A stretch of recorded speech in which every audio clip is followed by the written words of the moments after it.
High, আজকের ব্লগটা দুদিনে। সরস্বতী পুজোর আগের দিন আমরা কলেজের কয়েকজন বেরিয়েছিলাম দশকর্মার বাজার করতে। লিস্ট মিলিয়ে সবকিছু আনতে দুপুর গড়িয়ে গিয়েছিল। ফিরে এসে দেখি সবাই পুজোর কাজে ব্যস্ত।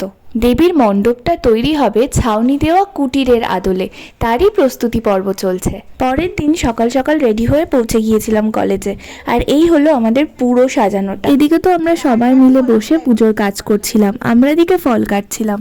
আর আমার না ছোটবেলার কথা খুব মনে পড়ছিল যে সকাল সকাল স্কুলে যেতাম, কত গোছগাছ করতাম। আর এখন তো কলেজে পুজো থাকলেও কেউ আসতে চায় না, ছুটির দিন বলেই কাটিয়ে। যাই হোক, পুজো শেষে আমাদের যজ্ঞের ব্যবস্থা করা হয়েছিল, তো সেই সব জিনিসপত্র আলাদা করে গুছিয়ে রাখা হচ্ছিল। এর মধ্যেই পুরোহিত মশাই চলে এসেছিলেন। তারপর একে একে অঞ্জলি হলো, যজ্ঞ হলো। যেহেতু আমরা স্টেজের ওপরেই প্যান্ডেল করে পুজো করছিলাম, তাই আমরা একটু ভয়েই ছিলাম যে যজ্ঞের আগুনের কালি স্টেজের ছাদ অব্দি না পৌঁছে যায়, তাহলে সাদা ছাদ একেবারে কালি হয়ে যাবে আর প্রফেসরদের কাছে আমরা খুব বকা খাবো। দুজন কলাপাতা নিয়ে দাঁড়িয়েছিল যাতে আগুন ছাদ অব্দি না পৌঁছয়। পুজো খুব জলদি শেষ হয়ে গিয়েছিল, আর তারপর আমরা একটু খাওয়া দাওয়ার ব্যবস্থা করেছিলাম, পোলাও, আলুর দম, মিষ্টি, এইসব আর কি।